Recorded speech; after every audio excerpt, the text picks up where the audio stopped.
The following content is provided under a Creative Commons license. Your support will help MIT OpenCourseWare continue to offer high-quality educational resources for free. To make a donation or view additional materials from hundreds of MIT courses, visit MIT OpenCourseWare at ocw.mit.edu.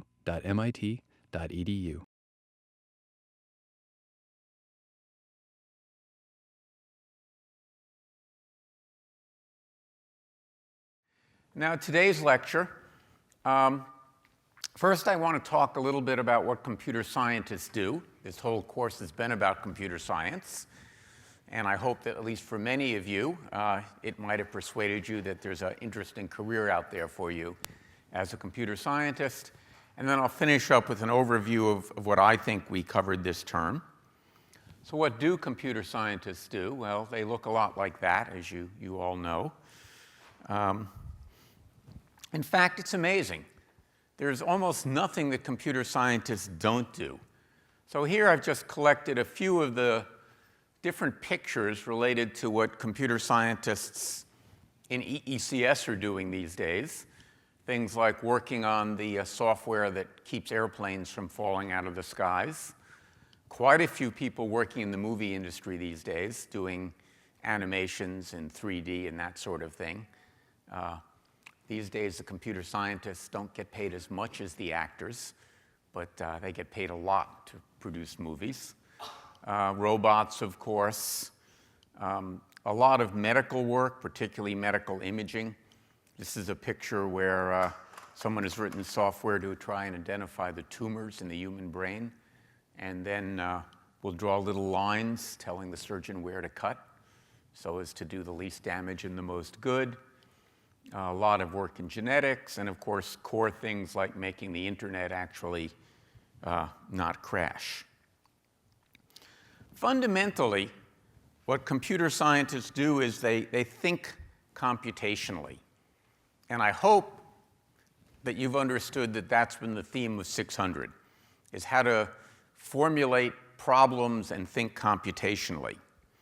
This will be, I think, the most important skill used by certainly scientists and engineers, but in fact, everybody.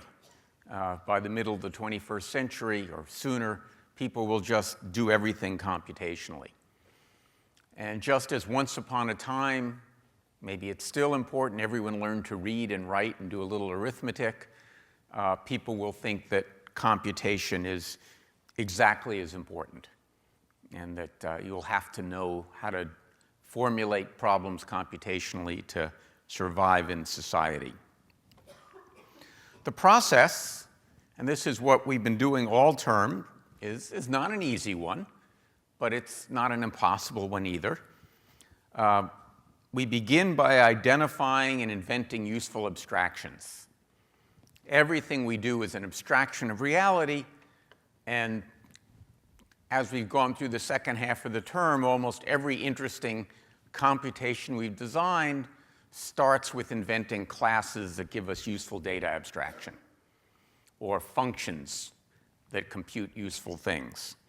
And that's sort of what we start with. We start with some existing set of abstractions, and we invent new ones that will help us think about the current problem. We then formulate the solution to the problem as a computational experiment, and then design and construct a sufficiently efficient implementation. It doesn't have to be the most efficient one possible. It just has to be efficient enough that we can run it and get an answer. Of course, before we trust the answer, as with any experimental apparatus, and it is an experimental apparatus, a program, we need to validate the experiment. Convince ourselves that when we run it, we should believe the answer. That's the process of debugging, and I'm sure it's a process that all of you have spent more time on this term than you might have liked. I hope by now you feel you're a little bit better at it than you used to be. Once we think we've got the experiment put together properly, we run it. We then evaluate the results, and then we repeat as needed, the classic iterative style of science.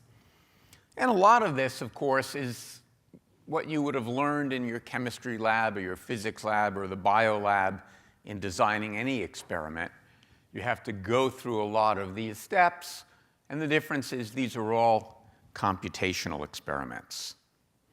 So we think of there two A's of computational thinking. There's abstraction. You have to choose the right abstraction. Typically, we operate in terms of multiple layers of abstraction simultaneously. And this is an important part of thinking computationally. We have to be able to not worry about, say, the details of how floating point numbers are implemented, but just assume it's a good approximation of the real numbers. That's one level of abstraction.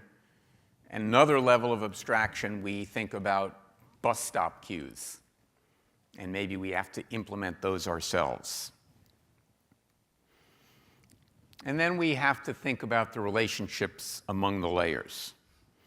A key thing that makes computational abstractions different from so many others is we can automate them. So we often think about abstractions as we go through life and think about how to cope with things that are too complex to understand.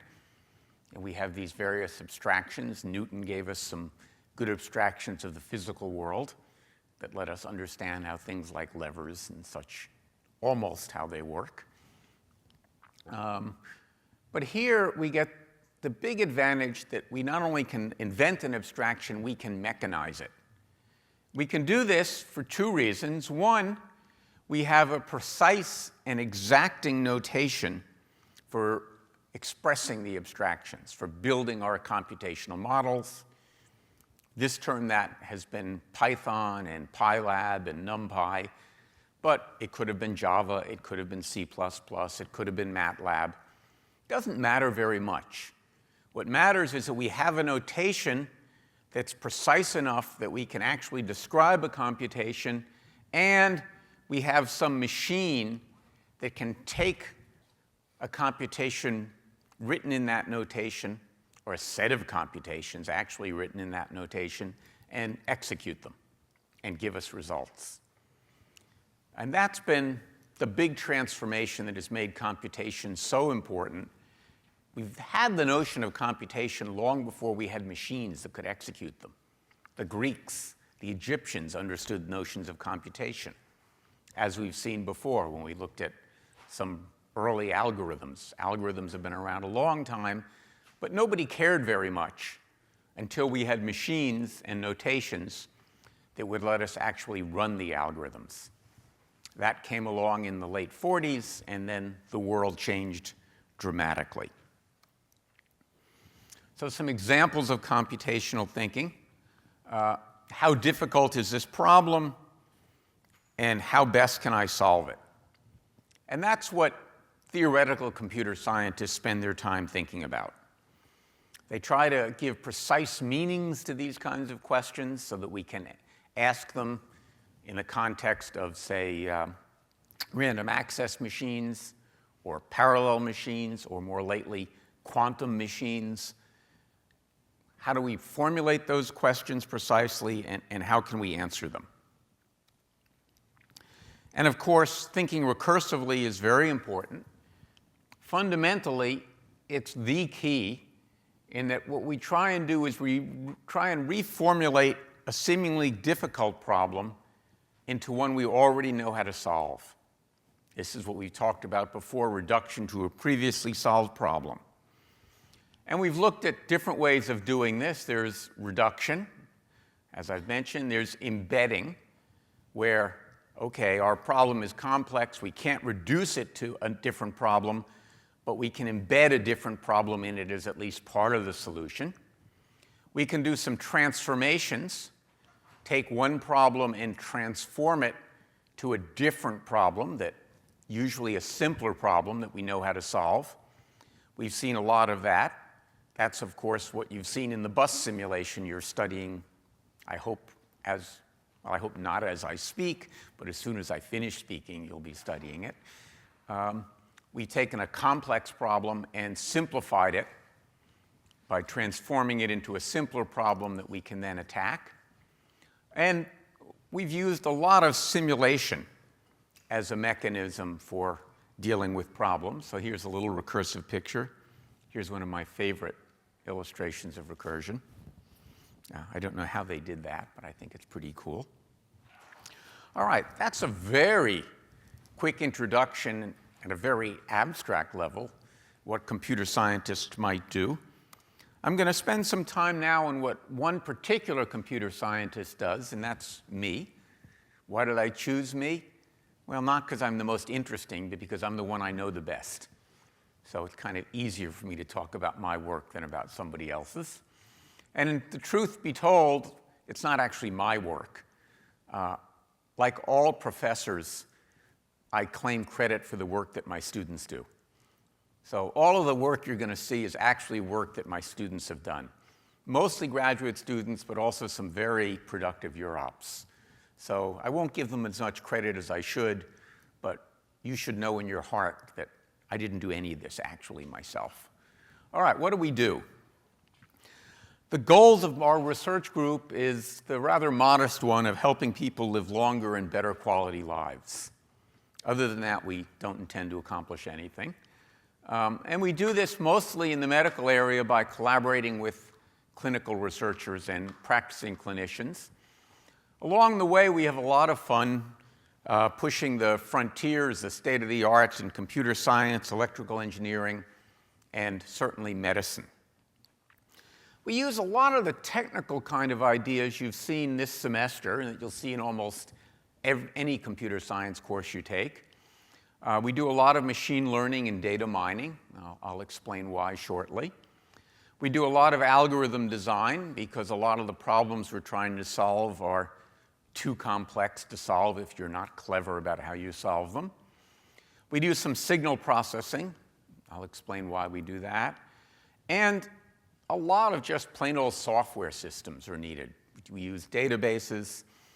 We build software that injects electrical signals into people's brains, so we spend a fair amount of time trying to convince ourselves it actually works, doesn't inject the wrong signals at the wrong time. So that might be fun too.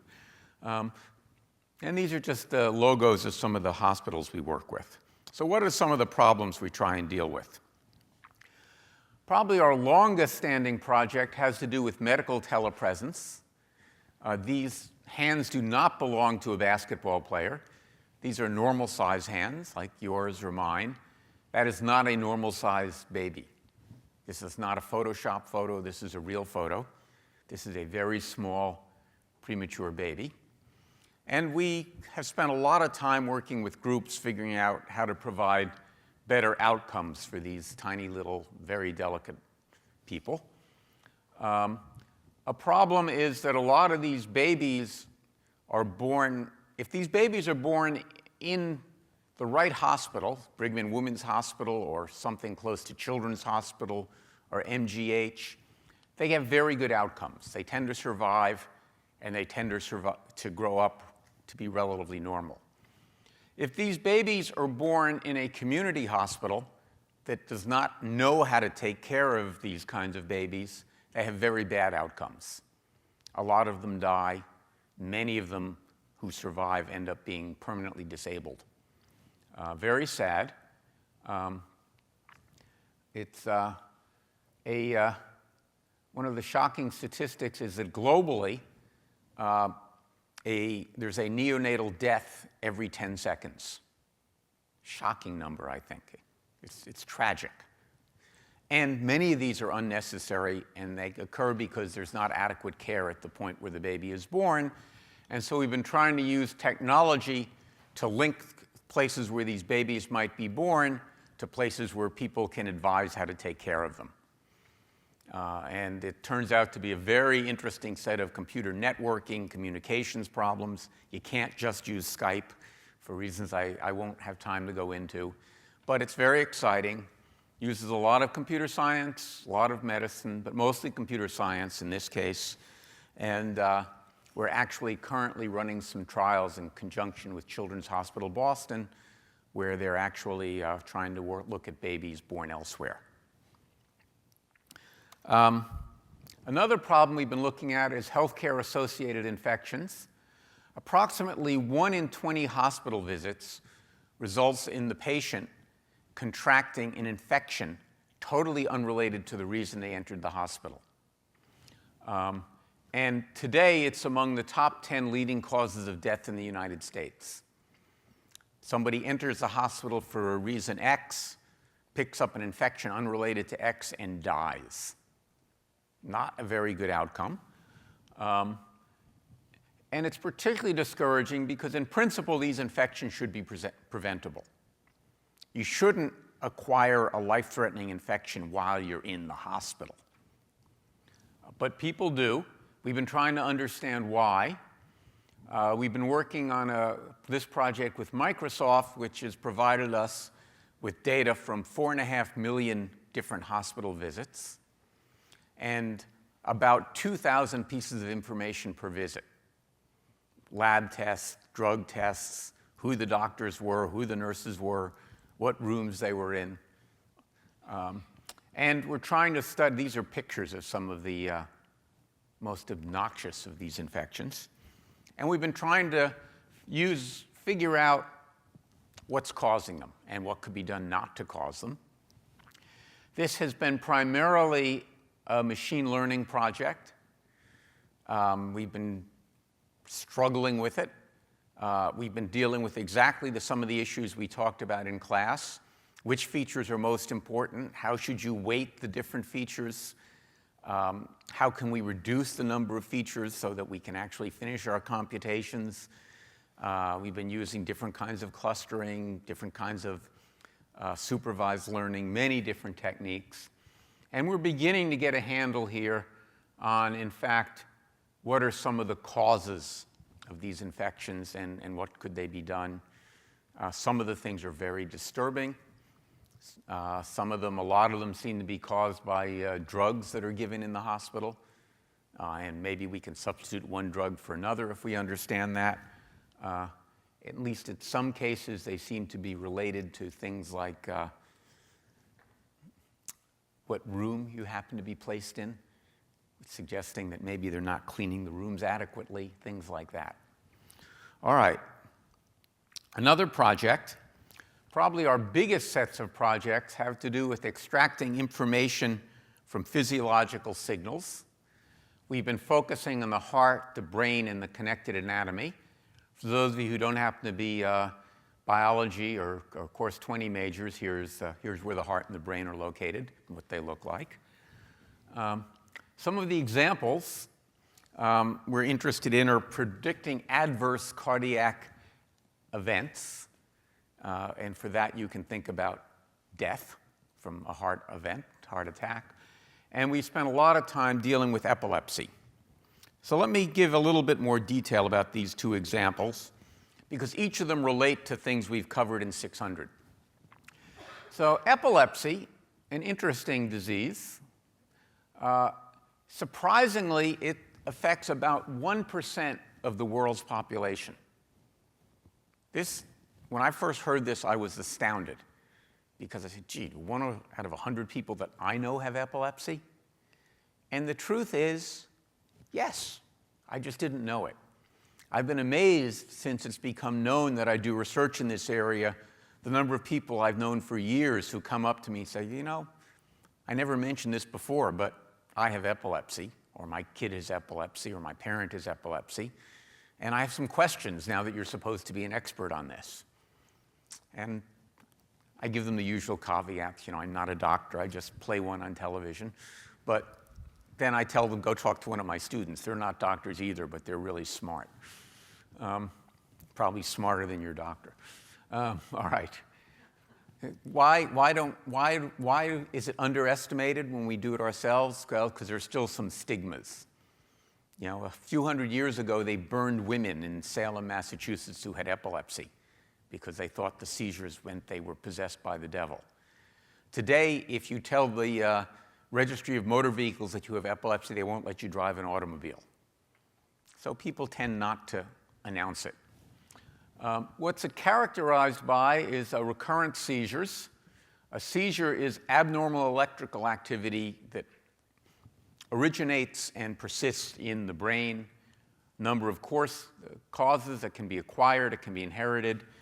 There's manifest different symptoms. Most of them do not look like what's portrayed on The Simpsons.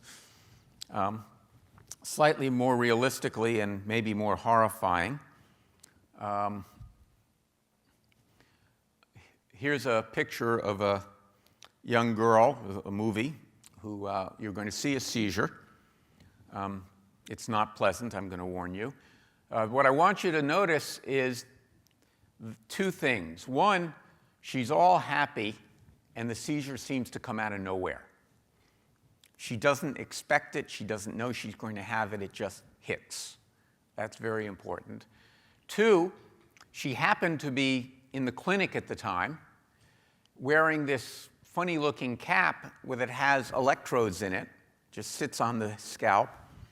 And here is a record of the electrical activity at the surface of her scalp. And what you'll see is a quick, slight change on it just before the seizure hits, and then enormous changes during the seizure. Turns out the enormous changes during the seizure have nothing really to do with the seizure. They have to do with muscle activity. As you'll see, once the seizure hits, there's a lot of ugly muscle activity. All right, let's look at it.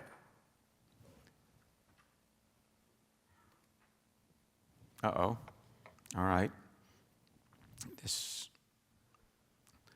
Let's look at it.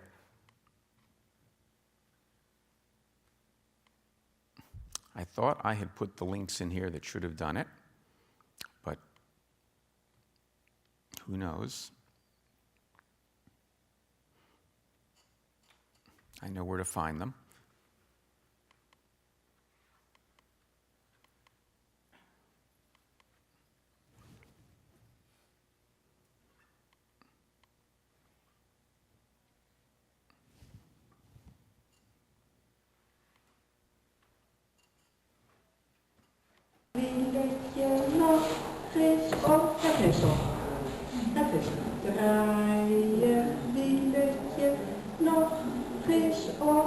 Ja, mooi zeg. Fantastisch jongens. Daar komt ie. Precies, door even wat fijn.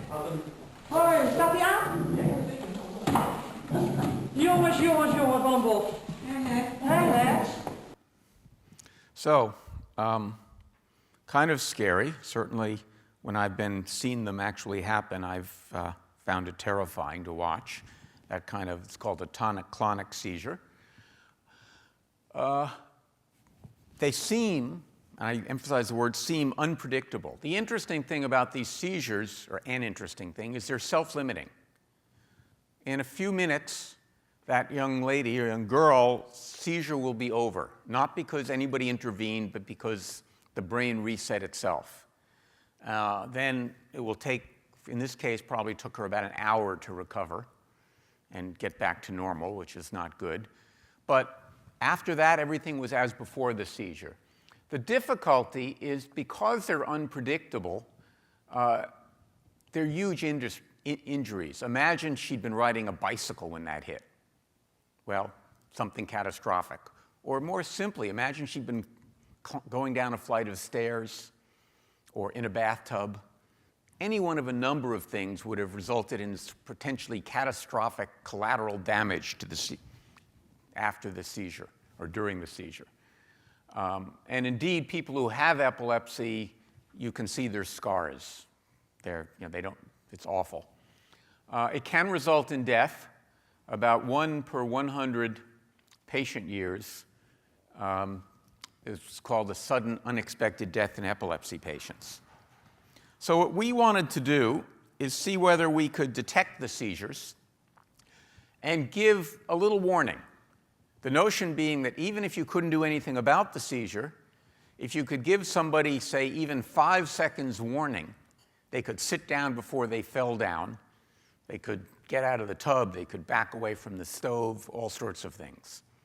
Furthermore, if you could use technology to signal to someone else that there was about to be a seizure, help could arrive. Also potentially a good thing.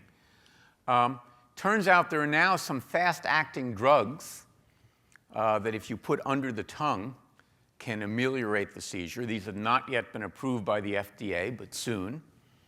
And we were particularly interested in neural stimulation, that if we ejected electrical current into the brain at exactly the right moment, could we offset essentially the effect of the seizure and do a reset and maybe stop the seizure, abort it, prevent it, or at least reduce the long-term the recovery time. The thing to keep in mind for the seizure is there were two distinct onset times. What you saw if you were looking at the girl was what's called the clinical onset, when there's some clinical event.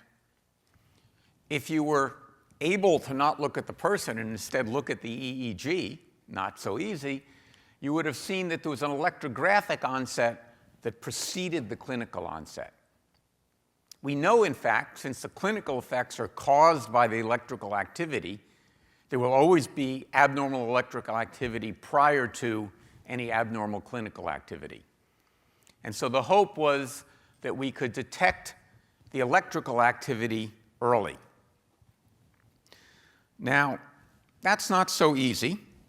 What makes it hard is that the EEG, the electroencephalograph, differs greatly across patients. First of all, people with epilepsy have abnormal baseline EEG. Even when they're not having a seizure, bizarre things are going on in their brains electrically, or unusual things. And so they don't look like people who don't have epilepsy. And it varies tremendously across patients. So for about 35 years, people attempted to build generic detectors that would detect seizures in everybody, and they've not worked well at all. Every time a hospital buys an EEG machine, it comes with a detector built in, and usually the first thing they do is they turn them off because the false alarm rate is so high that it's like the boy who cried wolf. They're just saying seizure, seizure, seizure, and people start ignoring it. The good news is it's pretty consistent seizure onset for a particular individual. That suggests you should build not generic detectors, but patient-specific detectors. And we've been working on using machine learning to do that. And in fact, it's been highly successful. We've done several retrospective studies indicating that it works really well. And we're now doing a substantial prospective study in progress at MGH. And as part of that, we're actually working at turning on a neurostimulator that we hope will attenuate the effect of the seizure. And I emphasize hope because we don't have enough data to know if it works. It's part of what goes on in this business, but it's certainly been an interesting project. All right, heart attacks. Let's look at that, and I'll go to the easy way to show them. I should warn you, if you have you're going to see something that's not very pleasant. You're actually going to see somebody die. This was actually a person who was playing in a soccer game and died while the game was being televised. All right, but what I want to show you is this didn't have to happen. We're now going to see another televised soccer game where the player had exactly the same event, but with a rather different outcome. So look at the upper center of the field, and you'll see the person has collapsed, much the same way it happened before. Now watch the body convulse. You'll see the knees kick up there. And now comes the miracle. He sits up.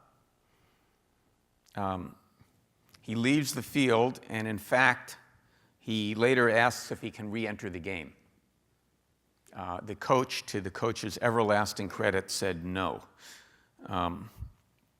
Clearly the right decision. So it's amazing, really, that this happens. So what was the difference between the two? Well, we see this here. There are things you can do. So in acute coronary syndrome, think of it as some sort of a heart attack. They're very common, about 1.25 million per year in the US. 15 to 20% of these people will suffer a cardiac-related death within the next 4 years. If you could figure out who were the people at highest risk of different events and choose the treatment properly, for example, implant an implantable cardiac defibrillator, you could save these lives. And that was what we saw in our movies. That the first patient, first person, the one who died, did not have a defibrillator. The second person, the one who survived, did. So he collapsed in the field. The defibrillator sensed that his heart had stopped, gave it an electric shock. You've all seen this in television where they put the paddles on and they say clear. And then there's this moment of drama where everyone stares at the EKG machine and it goes from a flat line to suddenly up and down and everyone goes, ah. Well, that's exactly what happened here. And that convulsion was this huge electrical shock getting sent through the person's body, which restarted the heart, saved his life. Probably if the other player had had an ICD, he would not have died either. So, great technology. Well, yes and no. This was a study in the New England Journal of Medicine not so long ago, a very good control study, where they matched patients with ICDs and patients without ICDs, and over 72 months tracked which ones lived and which ones died. Well, the disturbing news is there isn't much difference between the red line and the blue line. So these people had what was essentially which was about a $50,000 implant and various kinds of risks and inconvenience and discomfort, et cetera. And on average, it didn't save lives. Oh dear. In fact, 90% of the people who got them, and this is not just in this study, this is in every study, received zero, actually less than zero medical benefit from the ICD. How do I know that? Well, remember, it only turns on when it senses the heart is in trouble. For 90% of the people who get it, it never energizes because the heart doesn't get in trouble or detectable trouble. So what we see, if we look at a little more detail in this study, is that for sudden cardiac death, the kind of death we saw in those videos, or non-death, the ICD reduces that. Unfortunately, it increases other causes of death. For example, infections related to the surgery, et cetera. Those unfortunate hospital-acquired infections, for example, we talked about earlier. So what we see here is we have a technology that if we knew whose heart was likely to stop or go into serious fibrillation, beating uncontrollably, and we only gave those people ICDs, we could save an enormous number of lives. But currently, we don't know who's in that population, and therefore we don't know who should get them. So we use other mechanisms deciding who should get them, and we're wrong most of the time, doing more harm than good on those patients for whom we're wrong. Okay, well, how do people predict it today? The usual things, you know, are you male or female? Do you have high blood pressure? Do you have diabetes? What's your cholesterol level? BNP, various other kinds of things. Electrocardiograms, which look at, it's an echocardiogram that looks at the activity of the heart. Is the blood flowing through it okay? EKGs, many different methods for analyzing the electrical activity, et cetera. We played with many of these techniques. The one I want to tell you about today, because it's the most closely related to 600 material, is what we think of the Tolstoy approach to risk stratification. So Tolstoy is famous for saying that happy families are all alike, but every unhappy family is unhappy in its own way. So we generalized that, or specialized it maybe, to say that happy hearts are all alike, but every unhappy heart is different. And then did some fairly simple work to quantify the difference between electrical activities in different people's hearts. Converting it to symbols, you don't have to worry about that. We use dynamic programming as an important part because we were looking at roughly 1 billion heartbeats, and so we needed to make it run fast. And then we use clustering to identify patients whose hearts we thought were similar to one another. Here are some results. These are people who had an acute coronary syndrome. So the dominant group, the biggest group, the quote, people who we thought were most likely to be fine, because remember, most people are fine after a heart attack. 457 patients in this particular data set. And you can see that they did pretty well. You know, a very small fraction of them died. Can't see it from this angle, but come out here. Yeah, less than 1%. But then we looked at people who were in these other clusters, and in fact, we used agglomerative hierarchical clustering to do this. And in cluster A, which had 53 patients, well, 3.77% died. If you happen to fall in cluster C, you were at very high risk. And we can just see that there's a big difference here. And so the notion is, could we have used this to predict in advance who was most likely to benefit from various kinds of treatments? All right, again, very quick, just to give you the details, not the details, the overview that the kinds of things we cover in this course are actually quite useful in solving real practical problems. All right, let me wrap up the term. So I hope most of you feel that you've come a long way. If maybe you prefer this picture.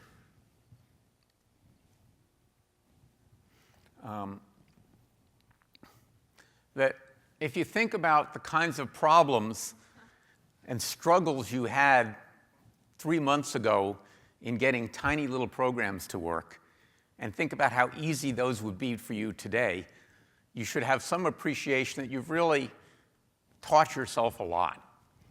And you've really taught it to yourself by doing the problem sets in many ways, right? We've tried to help, but you need to, learning is very much up to the individual who's doing the learning. But I'm certainly impressed in looking at the kinds of really pretty complicated problems you guys can now solve. We looked at 6 major topics. Clearly, you learned a notation for expressing computations, and that was Python. And I hope you don't think that's the only notation you can use, and that if you take a course that uses MATLAB, you'll say, oh, this is just the same, it's easy, or Java, or anything else. Learning programming languages is easy. Once you've learned one, the next one is much easier. Harder was learning the process of writing and debugging programs. You've learned that, I think, largely through experience. You've learned about the process of moving from a problem statement, something as vague as should shuttle buses be bigger or faster to improve service, to a computational formulation of the problem and a method for solving the problem. And we've looked at lots of different methods. You've learned basic recipes, algorithms, things like dynamic programming, things like depth-first search, things like decision trees, that you'll be able to use again and again. The good news is there are only a really small number of important recipes. And once you've mastered those, you just use them over and over again to solve new problems. Spent a lot of time on using simulations to shed light on problems that don't easily succumb to closed-form solutions. And I think that's really the place where computation is so important. There are a lot of problems where you can turn them into a set of differential equations, maybe solve the equations, and you're done. Well, we'll write programs to do those because we're lazy. But in principle, you could solve those without a computer.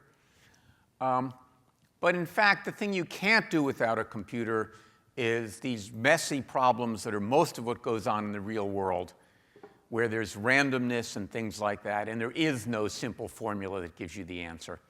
And what you have to do is write a simulation and run it and see what goes on. And that's why we spend so much time on simulation, because it really is increasingly the thing people use. And we've learned about how to use computational tools to help model and understand data. How to do grep plots, a small amount of statistics, machine learning, just dealing with data. Why Python? It's pretty easy to learn to use. Compared to most other programming languages like, say, C++ or Java, Python is easy. The syntax is simple. It's interpretive, which makes debugging easier. You don't have to worry about managing memory, as you do in, say, C. Right? You get a big list or a dictionary, and magically it exists, and when you don't need it anymore, it's gone. It's modern. It supports the currently stylish mode of object-oriented programming in a nice way with its classes and things like that. So indeed, what you would hear about in a Java class, we can cover almost all the interesting things with Python. And it's increasingly popular. It's used in an increasing number of subjects at MIT. A lot of Course 6 subjects, but also a lot of Course 20 subjects, Course 9 subjects. Over and over again, it's becoming probably the most popular language at MIT and at other universities. Increasingly, it's used in industry. And as you've seen with PyLab, the libraries are amazing.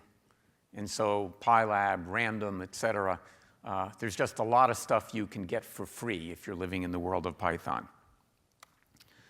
The main thing in writing, testing, and debugging programs, I hope you've learned, is to take it a step at a time.